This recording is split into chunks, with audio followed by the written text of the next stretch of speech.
The sun hung low over Miami's Key Biscayne, casting a molten glow across the Azure Haven Resort, a glittering oasis for America's elite. Yachts bobbed in the marina, their polished decks reflecting wealth as tangible as the humid air. In the resort's grand ballroom, Liam Bennett, a 32-year-old former auto mechanic from Toledo, Ohio, stood at the center of a spectacle he dubbed the Billionaire Bash. 6 months ago, a $500 million lottery win had catapulted him from a life of oil stains and overdue bills to one of Versace suits, private jets, and a penthouse overlooking South Beach. Tonight, he was king, or so he believed. Liam's bash was a chaotic symphony of excess. Crystal chandeliers bathed the room in light, while a DJ spun tracks for a crowd of influencers, minor celebrities, and hangers-on, all drawn by the promise of Liam's largesse. Drones buzzed overhead, streaming the event to 500,000 viewers. On his social media, where he flaunted his fortune with the fervor of a televangelist, "This is how you live when you're untouchable," he shouted into a gold-plated microphone, tossing wads of cash into the air. The crowd roared, scrambling for the bills, while his hired bodyguards, ex-Marines in tailored suits, kept a watchful eye. But beneath the bravado, Liam was a man adrift. His wealth had come too fast, a tidal wave that swept away his bearings. In Toledo, he'd been a nobody, nursing beers at dive bars and griping about the system. Now, surrounded by sycophants, he felt invincible, yet hollow. He had no business sense, no plan beyond the next party. His investments, hasty deals, with slick-talking entrepreneurs, were shaky at best. Worse, his small-town prejudices, once confined to barstool rants, had grown louder in the echo chamber of his new world.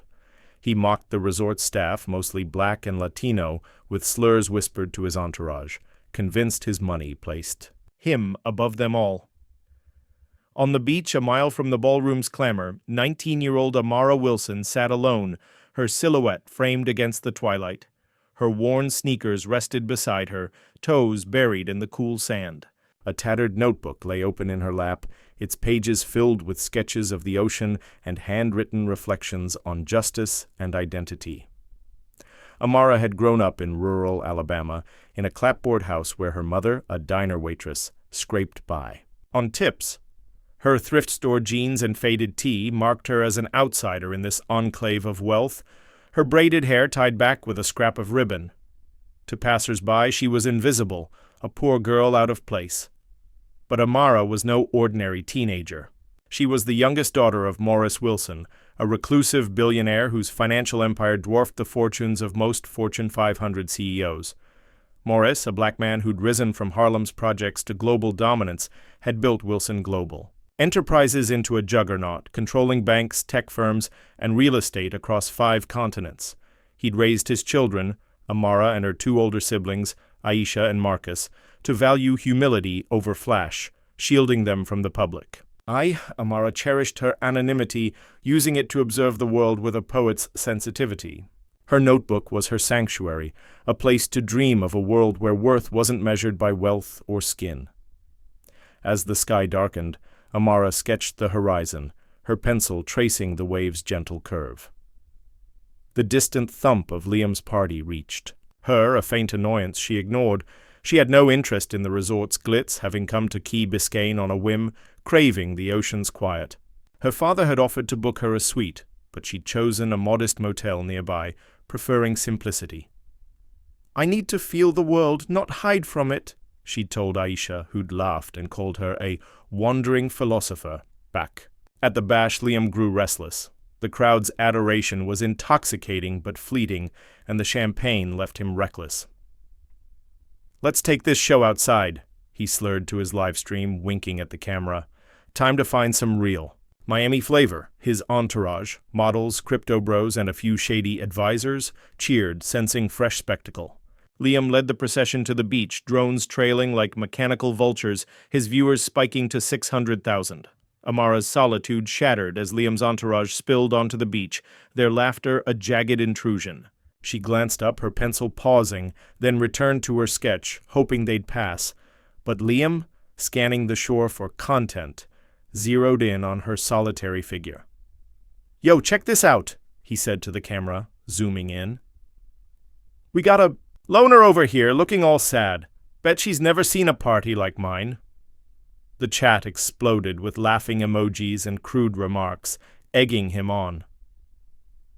Liam swaggered toward Amara, his gold watch glinting under the resort's floodlights. His entourage trailed, phones out, ready to capture the moment. "Hey, sweetheart," he called, planting himself in front of her. "You look like you could use some fun. Why don't you join the big leagues? I'll even pay you to smile for my fans." He pulled a stack of hundreds from his pocket and waved it, grinning like a showman. Amara's hand stilled. She looked up, her dark eyes locking onto his. "I'm fine, thanks," she said, her voice steady, laced with quiet defiance. "I don't need your money." Liam's grin faltered. The chat lit up. She shut him down. "Who's this girl?" He leaned closer, his tone dripping condescension. "Come on, don't play hard to get. A girl like you, where you from? Some backwater? You could use a break. What, you live in a shack or something?" His entourage snickered, emboldening him. Amara closed her notebook, her movements deliberate. She stood, brushing sand from her jeans, and faced him, barely reaching his shoulder but radiating a presence that silenced the crowd. "You can't buy everything," she said, her words sharp as a blade. "Not my time, not my respect, and definitely not my dignity. Maybe you should try buying some class instead." The beach went quiet, save for the waves. Liam's face reddened, the sting of her words amplified by the thousands watching online. His viewers were split. Some jeered Amara, others praised her nerve. "You little," he spat, his temper snapping. Before he could stop himself, his hand swung, striking Amara across the cheek. She stumbled, her notebook falling into the sand, but she didn't cry out. Her gaze never wavered, boring into him with a mix of pity and contempt. The live stream captured every second.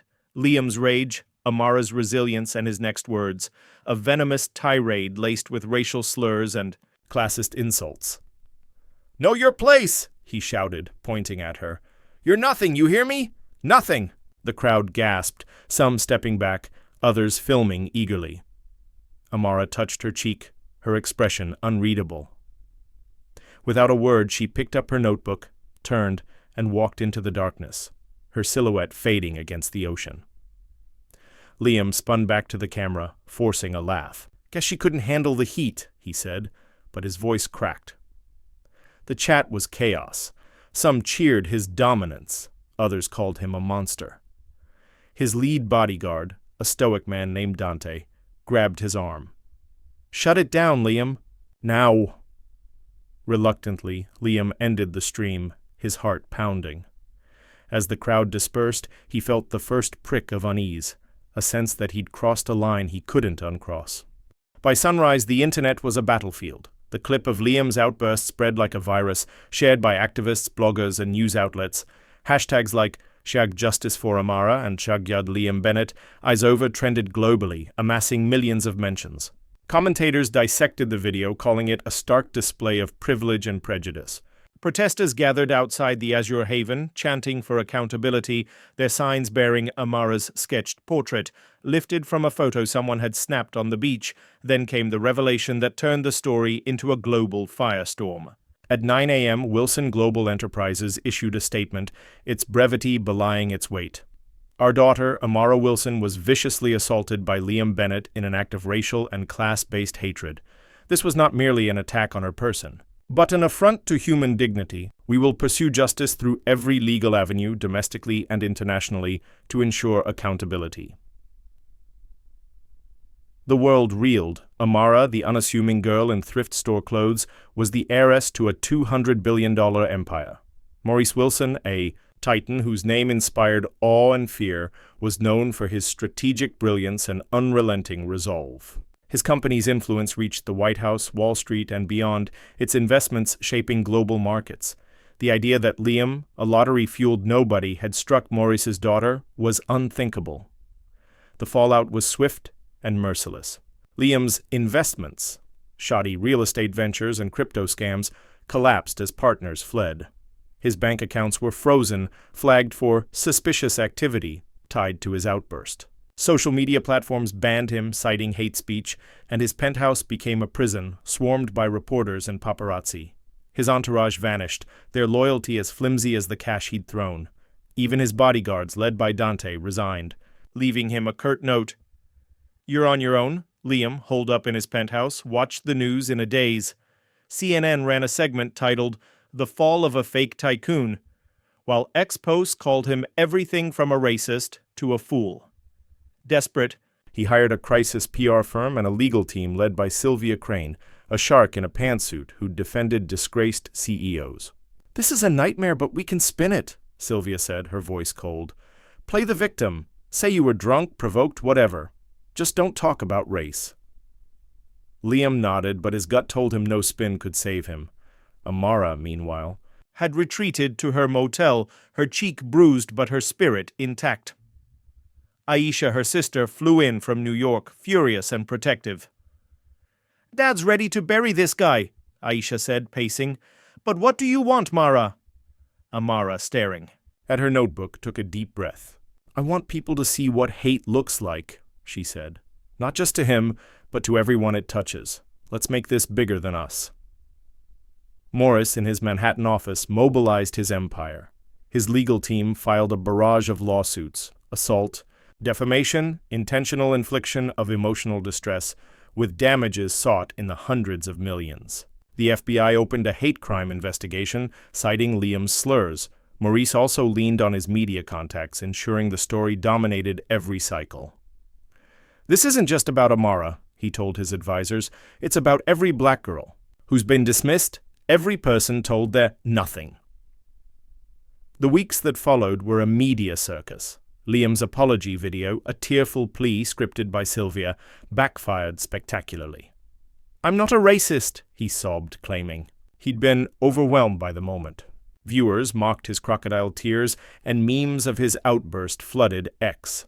A viral cartoon showed him as a cartoonish villain slapping a radiant Amara, while dollar bills rained down. The public's verdict was clear.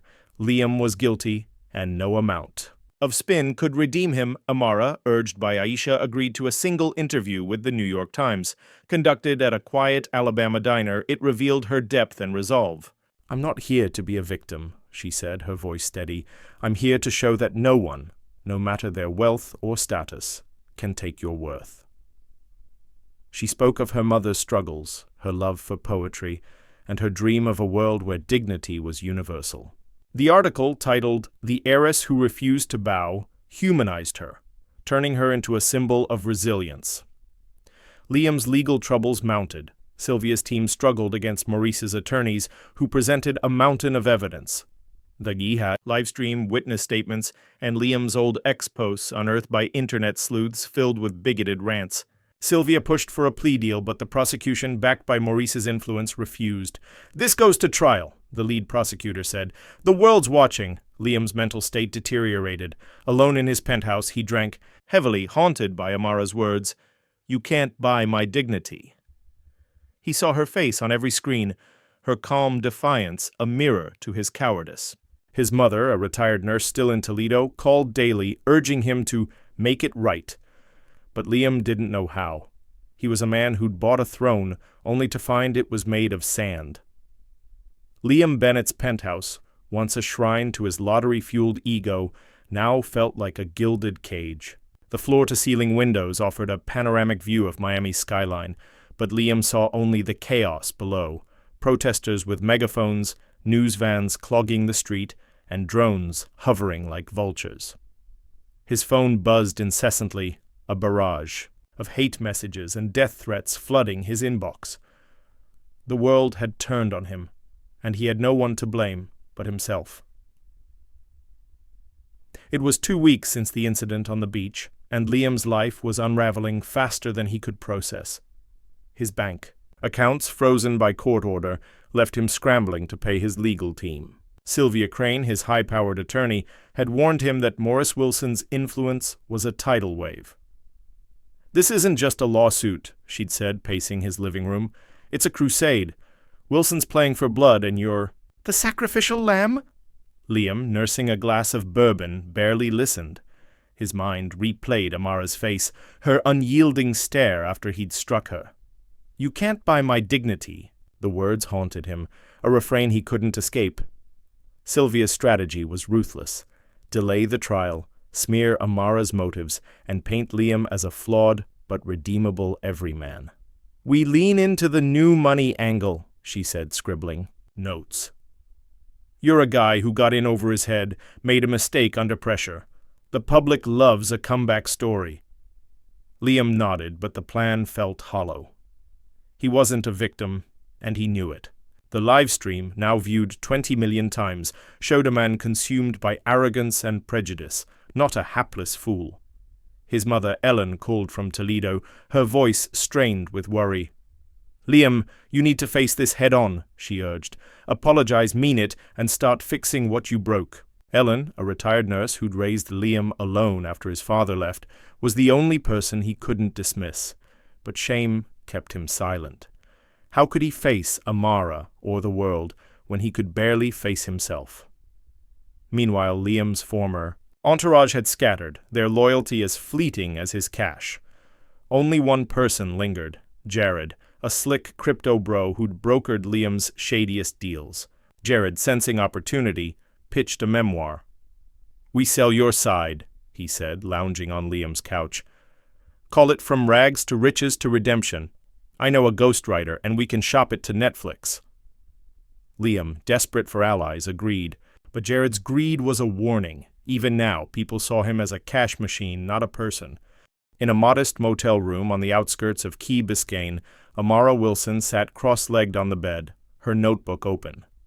The bruise on her cheek had faded, but the memory of Liam's hand lingered, a spark that fueled her determination.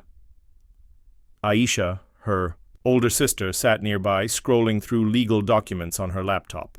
"Dad's team is ready to crush this guy," Aisha said, her voice fierce. "But you're calling the shots, Mara. What's your play?" Amara traced a sketch of the ocean, her pencil steady. "This isn't just about Liam," she said. "It's about what he represents, people who think money or power lets them devalue others. I want to use this moment, Aisha, not for revenge, but for change." Aisha, a corporate lawyer with their father's intensity, softened. "You're braver than I am," she said. "But be careful. The world's watching, and not everyone's. On your side?" Amara's New York Times interview had made her a household name, her face plastered across magazines and ex-posts. Supporters hailed her as a beacon of resilience, but detractors, mostly online trolls and right-wing pundits, called her a privileged princess exploiting her father's wealth. A blog post, The Truth About Amara Wilson, falsely claimed she'd staged the beach incident for clout. Amara ignored the noise, but it weighed on her. She wasn't a symbol. She was a 19-year-old who loved poetry and justice, thrust into a spotlight she hadn't sought.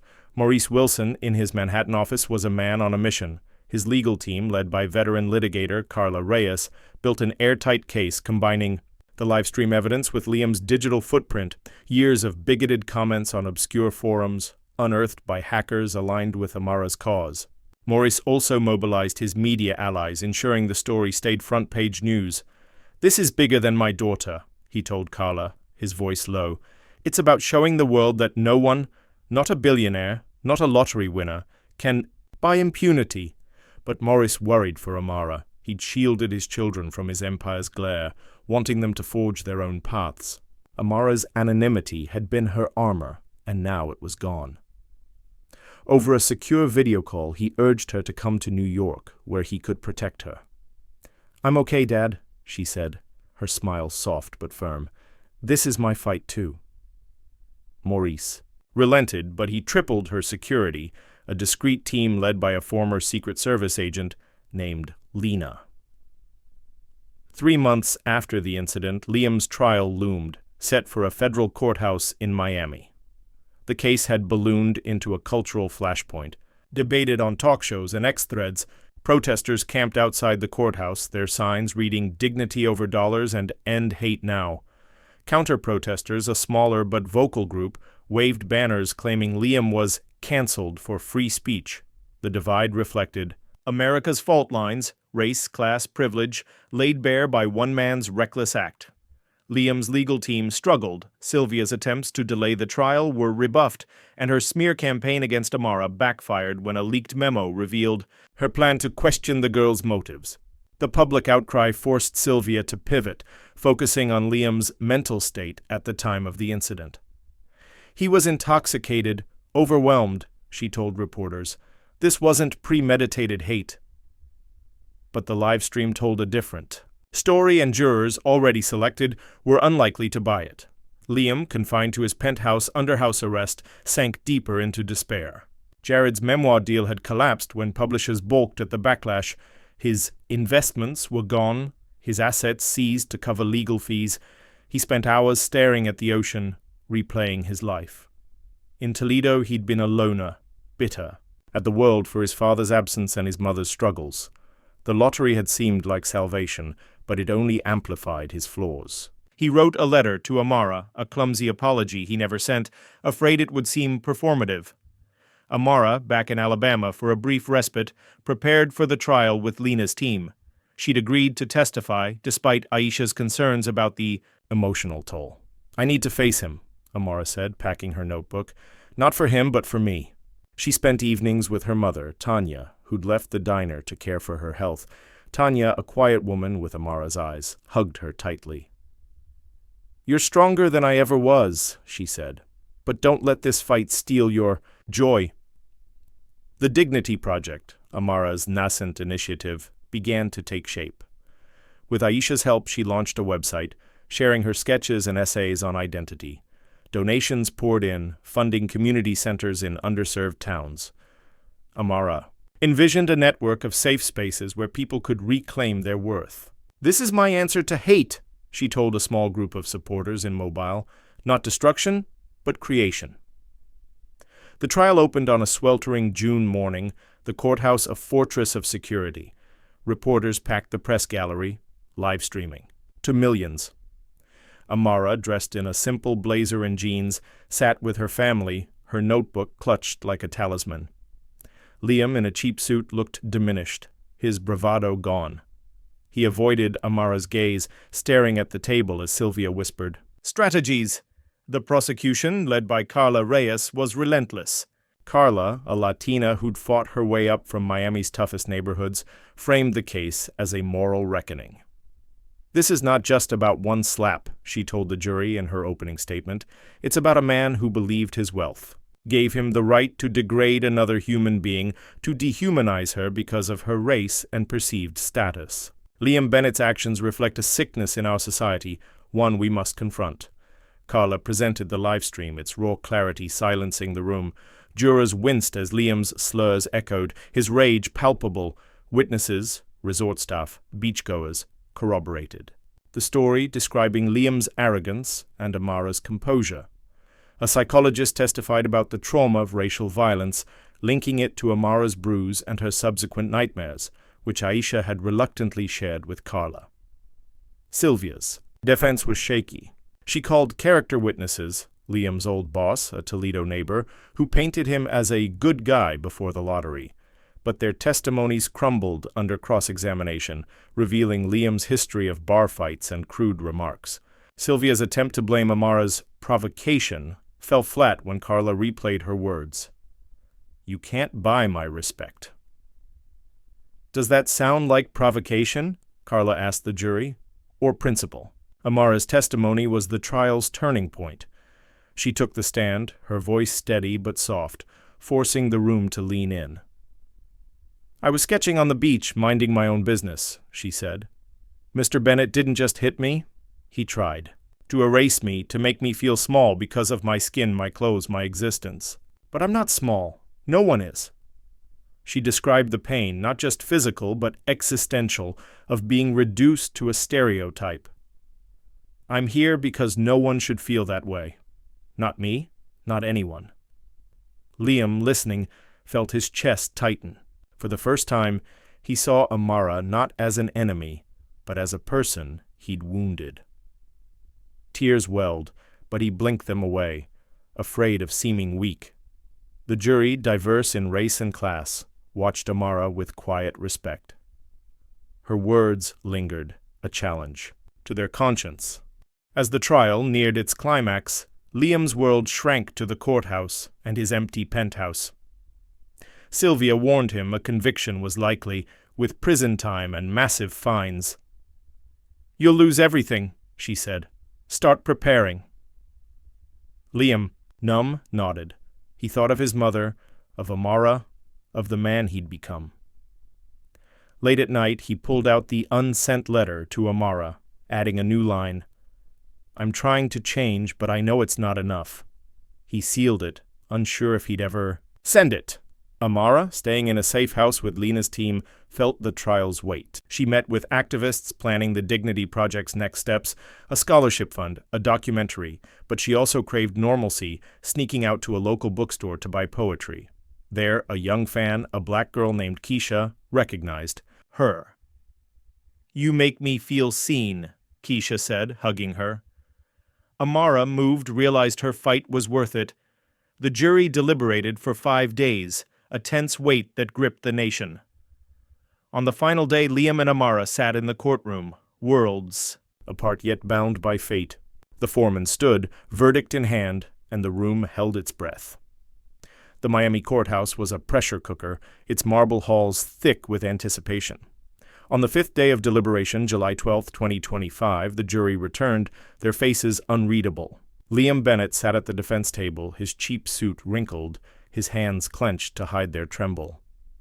Across the room, Amara Wilson sat with her family, her notebook closed, her expression serene but alert. The gallery was packed, reporters, activists, and curious locals, all drawn to the trial that had become a referendum on privilege and prejudice. Judge Elena Martinez, a veteran jurist with a reputation for fairness, called for order. "Has the jury reached a verdict?" she asked. The foreman, a middle-aged teacher named Clara, stood. "We have, Your Honor." Clara's voice was steady as she handed the verdict to the bailiff. Liam's attorney, Sylvia Crane, leaned forward, her jaw tight. Carla Reyes, the lead prosecutor, exchanged a glance with Amara, who nodded slightly. The charges were read. Assault, battery, defamation, and a federal hate crime, the last carrying the heaviest penalties. Clara cleared her throat. "On the count of assault, we find the defendant guilty. On the count of battery, guilty. On the count of defamation, guilty. On the count of committing a hate crime, guilty." The words landed like hammer blows, each one stripping away Liam's last shred of denial. The gallery erupted, cheers mixing with gasps. Judge Martinez banged her gavel, demanding silence. Liam stared at the table, his vision blurring. Sylvia whispered, "We'll appeal," but her voice lacked conviction. Amara exhaled, her shoulders relaxing, though her eyes stayed on Liam.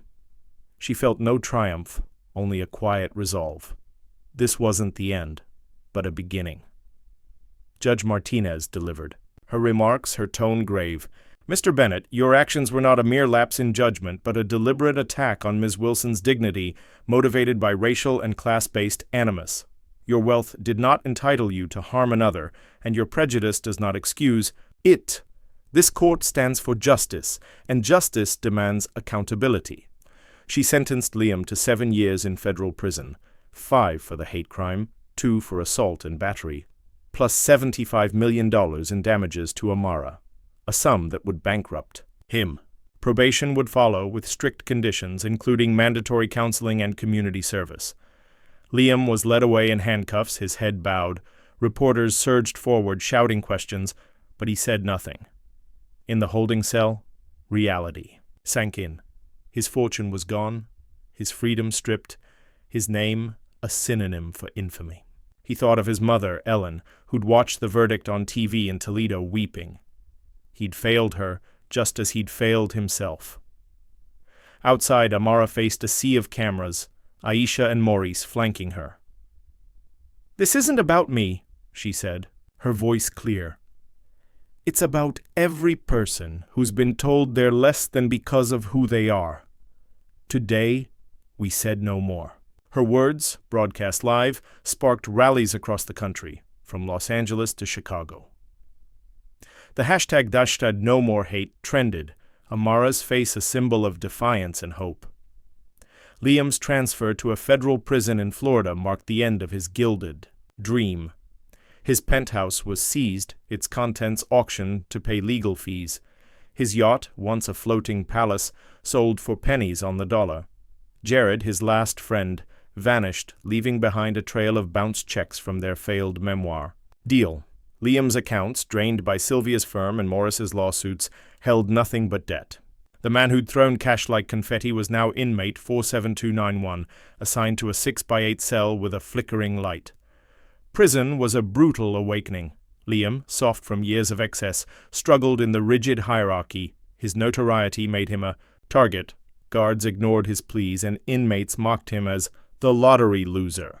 A burly prisoner named Rico, serving time for robbery, took pity on him. "You're famous for all the wrong reasons, man," Rico said, tossing him a worn self-help book. "Read this. Start figuring out who you are without the money." Liam, desperate for guidance, devoured the book, its pages sparking questions he'd never asked. Who am I? What do I stand for? Ellen visited monthly, her face lined with grief but unwavering love. "You're still my son," she said during one tearful meeting, "but you've got to own this, Liam. Not just for her, but for you." She brought news of Toledo, where old neighbors shunned her, blaming her for Liam's sins. Ellen bore it silently, but Liam saw the toll. He wrote to Amara again, a longer letter, pouring out his remorse and his dawning awareness of his biases. He didn't expect a reply, but writing it felt like a step toward something, redemption, perhaps, or at least clarity. Meanwhile, the world moved on. The Netflix documentary, The Lottery Loser, premiered to millions, painting Liam as a cautionary tale of hubris. X-Post kept his infamy alive, with memes and threads dissecting his fall. A few voices, mostly fringe bloggers, called him a victim of woke justice, but they were drowned out by the broader narrative. Liam Bennett was a symbol of what happened when wealth met prejudice. Amara Wilson, now 20, stood at the forefront of a movement. The Dignity Project, launched during the trial, had grown into a global force with chapters in 30 countries.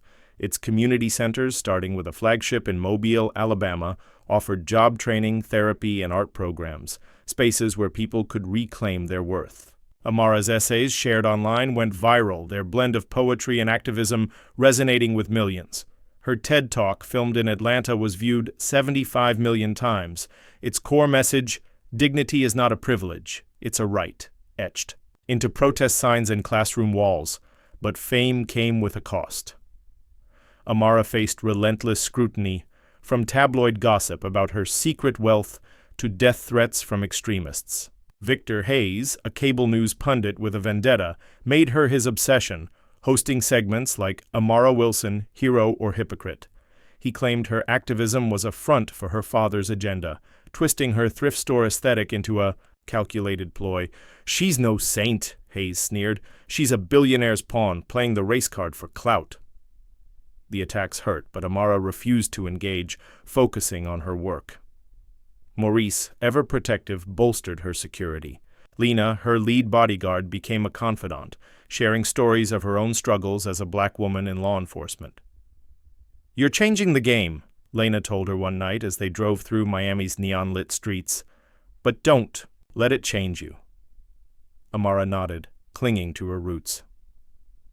She returned to Alabama often, sketching by the river with her mother Tanya, who'd started a literacy program with Dignity Project funds. "You're making me proud," Tanya said, her voice soft. "But rest, baby. You can't carry the world." Amara's personal life, however, was a quiet ache. She'd postponed college, her dream of studying literature sidelined by her mission. Friends from Alabama drifted, unable to relate to her new reality. A budding romance with a poet named Malik fizzled when he grew jealous of her spotlight. "I just want normal," Amara confessed to Aisha, who hugged her tightly. "You'll find it," Aisha said, "but normal looks different for you now." A year after the trial, Liam's prison routine, work, study, sleep, was interrupted by a letter from an unexpected source. Dante, his former bodyguard.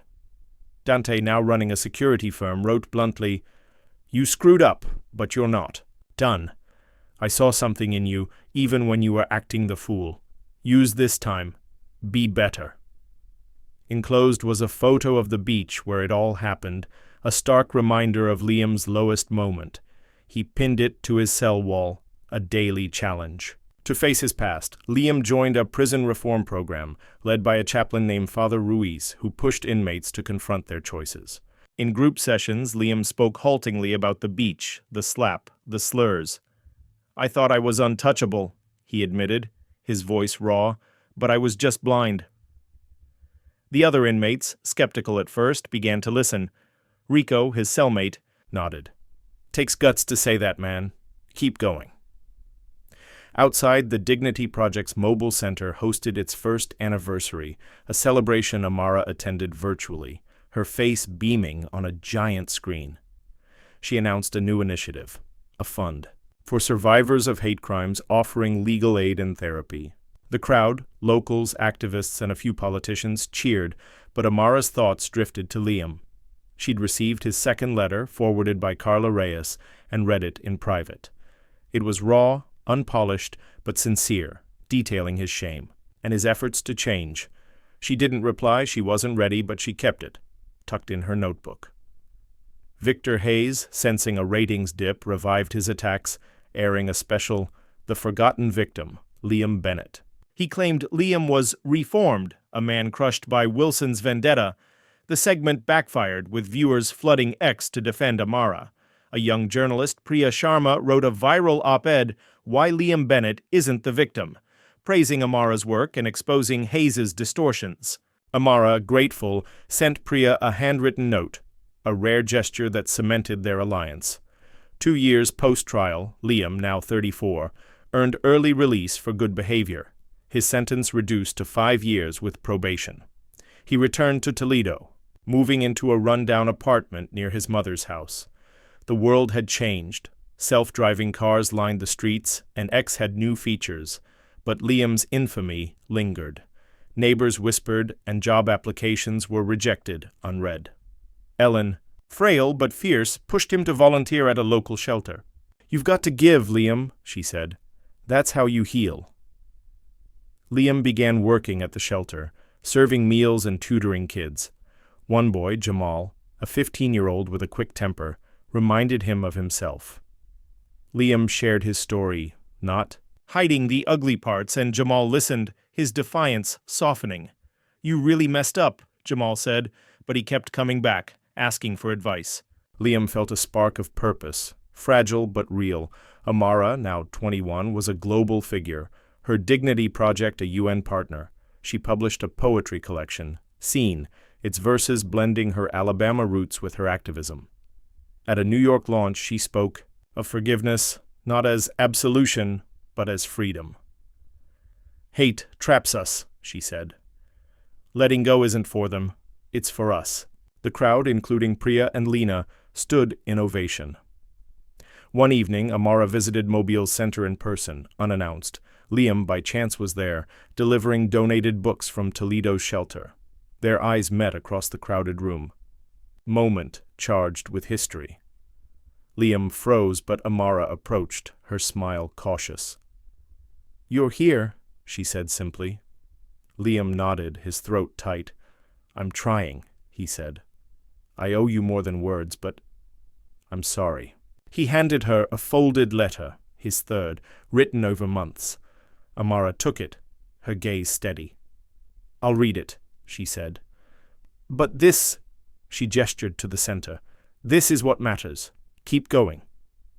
She walked away, leaving Liam with a mix of relief and resolve. Toledo, Ohio was a city of grit and ghosts, its Rust Belt streets a stark contrast to Miami's glitz. Liam Bennett, now 35, navigated its icy sidewalks in a second-hand coat, his breath visible in the February air of 2027. Released from prison 6 months ago, he'd returned to his hometown a changed man, or so he hoped. His one-bedroom apartment above a laundromat smelled of bleach and regret, but it was home. His mother, Ellen, lived a block away, her small house a refuge where Liam ate Sunday dinners and wrestled with his past. Freedom was a fragile thing.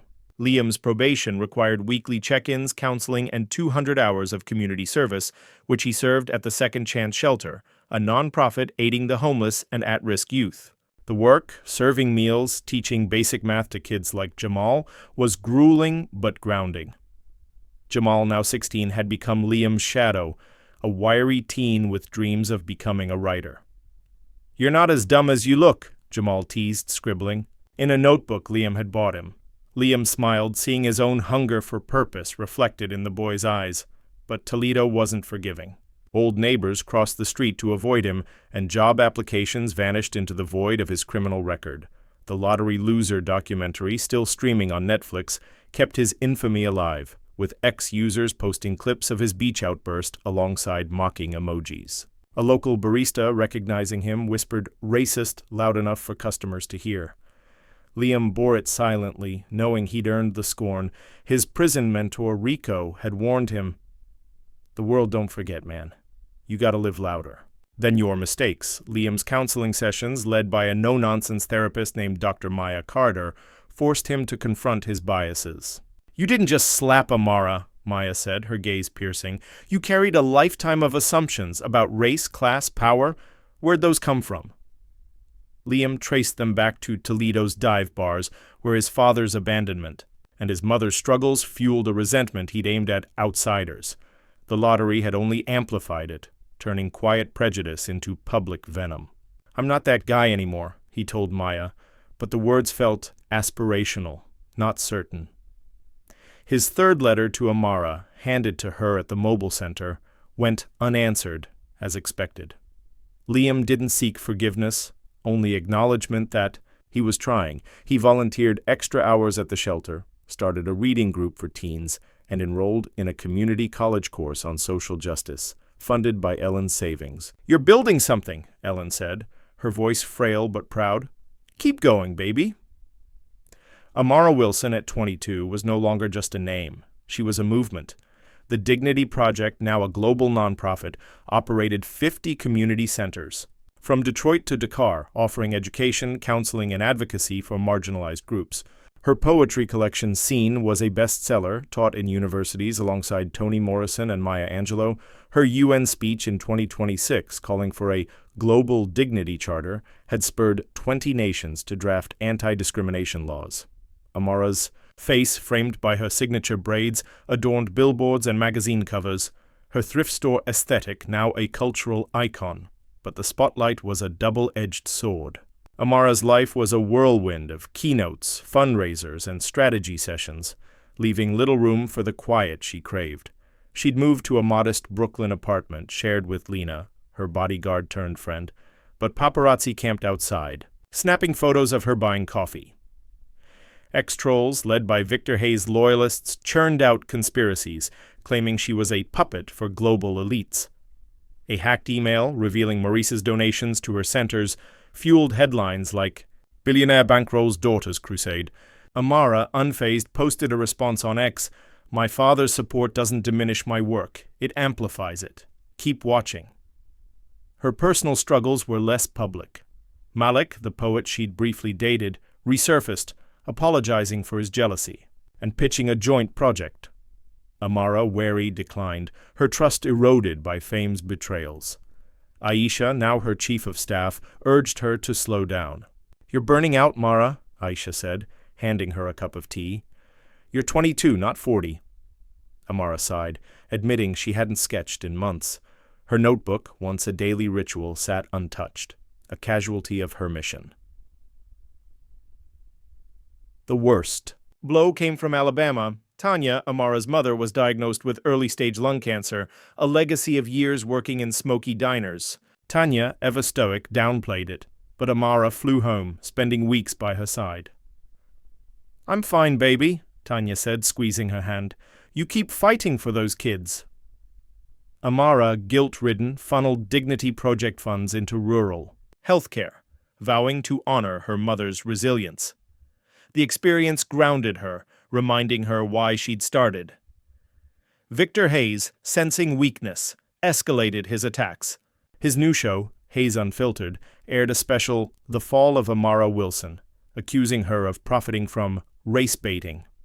He dug up Liam's prison letters, obtained through a shady source, and read excerpts, mocking their sincerity. "This poor sap thinks he can redeem himself to a billionaire's brat," Hayes sneered. The stunt backfired when Amara's supporters flooded X with Dagduff dignity, not hate, but it planted a seed of doubt in some viewers. Was Amara's crusade too perfect? The Dignity Project's Mobile Center, now a beacon for Alabama's black community, hosted its second anniversary in June 2027, a vibrant festival of music, art, and activism. Amara attended in person, her first public event since Tanya's diagnosis. She spoke to a crowd of 5,000, her voice steady despite her exhaustion. "This center isn't just a building," she said, gesturing to the mural-covered walls. "It's proof that we can rise above hate, together." The crowd roared, but Amara's eyes scanned for Priya Sharma, the journalist who'd become an ally. Priya, covering the event, caught her gaze and nodded, a silent promise of fair reporting. Liam, now a regular volunteer at Toledo's shelter, was invited to Mobile by a mutual contact, Carla, the center's director, not to be confused with Carla Reyes, the prosecutor. Carla, a former social worker, had read about Liam's prison reform work and saw potential. "You've got a story," she told him over the phone. "Come share it with our kids. Show them redemption's real." Liam hesitated, fearing Amara's reaction, but Carla insisted. "She knows you're coming. This isn't about you two. It's about the work." Liam arrived in Mobile, his heart pounding. The center buzzed with energy, teens painting murals, and elders sharing stories. Jamal, who'd tagged along, was starstruck by the vibe. "This place is dope," he said, clutching his notebook. Liam led a workshop for at-risk youth, sharing his journey with raw honesty. "I had everything, money, power, fame, and I threw it away because I didn't value people," he said. "Don't make my mistakes. See the worth in everyone, starting with you." The teens, including a girl named Keisha who idolized Amara, listened intently, some taking notes. Amara, watching from the back, felt a mix of emotions: anger, curiosity, hope. Liam's words were genuine, his humility a far cry from the man who'd struck her. After the workshop, she approached, Lena at her side. "You meant what you said," she said, her tone neutral. Liam nodded, his hands fidgeting. "I'm trying to live it, not just say it. I know I can't undo what I did, but—" He stopped, searching for words. Amara held up a hand.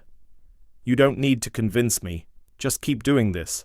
She gestured to the teens now crowding Jamal with questions. "That's how you make it right." Their exchange, brief but heavy, was interrupted by a commotion outside. A small group of Hayes' supporters, waving signs reading "Free Liam," clashed with Dignity Project volunteers. Lena whisked Amara away, but Liam stayed, helping Carla de-escalate. Keisha, watching, whispered to Jamal, "He's not what I expected." Jamal grinned. "Yeah, people change. Sometimes." Back in Toledo, Liam doubled his efforts, inspired by Mobile. He proposed a mentorship program at the shelter, pairing ex-inmates with teens like Jamal. The shelter's board, skeptical of his past, approved it after Ellen vouched for him. "My son's not perfect," she said, "but he's trying." Liam named the program Second Chances, a nod to his own journey. Jamal, now a high school junior, joined as a peer leader, his writing earning a local award. "You're like my annoying big brother," Jamal told Liam, who laughed, the sound rare and real. Liam's college course, led by a professor named Dr. Elena Ruiz, challenged him further. Elena, a Chicana scholar, assigned readings on systemic racism, forcing Liam to confront the structures he'd once ignored. He wrote a paper, The Cost of Blindness, weaving his story with data on racial disparities. Elena gave him an A with a note, "You're starting to see. Keep looking." Liam framed it, a small victory in a life of losses. Amara, meanwhile, faced a crisis. Hayes' latest stunt, a leaked audio of Maurice discussing strategic philanthropy, reignited claims that the Dignity Project was a front. A major donor pulled funding, citing optics. Amara, furious, called a press conference in Brooklyn, flanked by Aisha and Priya. "My father's money isn't the story," she said, her voice fierce. The story is the 10,000 people our centers serve, the laws we've changed, the voices we've amplified. If you want to attack me, fine, but don't attack our mission." The speech rallied her base, but the stress took a toll. Tanya's cancer treatment, though progressing, required Amara's attention, splitting her between Alabama and New York. Lena, ever loyal, suggested a retreat. "You need to breathe, Mara," she said. Amara agreed, booking a cabin in upstate New York, where she sketched for the first time in a year. Her new poems, raw and introspective, explored the cost of being a symbol. "I'm not your savior," she wrote. "I am a girl, still learning to stand." In Toledo, Liam faced a test. A local news outlet, tipped off by Hayes's team, ran a hit piece, "Can a Racist Reform?" It rehashed his crimes, questioning his shelter work as damage control. The backlash threatened second chances, with parents pulling their kids. Liam, devastated, considered quitting, but Jamal and Ellen intervened. "You don't get to run," Jamal said, shoving his award-winning essay in Liam's face. "You taught me to fight for my story. Now fight for yours." Liam met with the shelter's board, owning his past. "I'm not here to erase what I did," he said. "I'm here to build something better." The board moved, kept the program, and Jamal organized a teen-led rally, Second Chances Matter, drawing 200 supporters. Priya covered it, her article going viral. Liam, reading it, felt a flicker of hope. He wrote a fourth letter to Amara, not expecting a reply, but needing to say, "Your work saved me, even if I don't deserve it." Amara, in her cabin, read the letter forwarded by Carla. It was different, less about guilt, more about gratitude. She didn't respond, but she kept it, her thoughts drifting to Mobile. Liam wasn't her responsibility, but his efforts mattered. She returned to Brooklyn, recharged, and announced a new Dignity Project campaign. Stories of change, spotlighting people like Keisha and Jamal. Liam's name wasn't mentioned, but his work was part of the tapestry,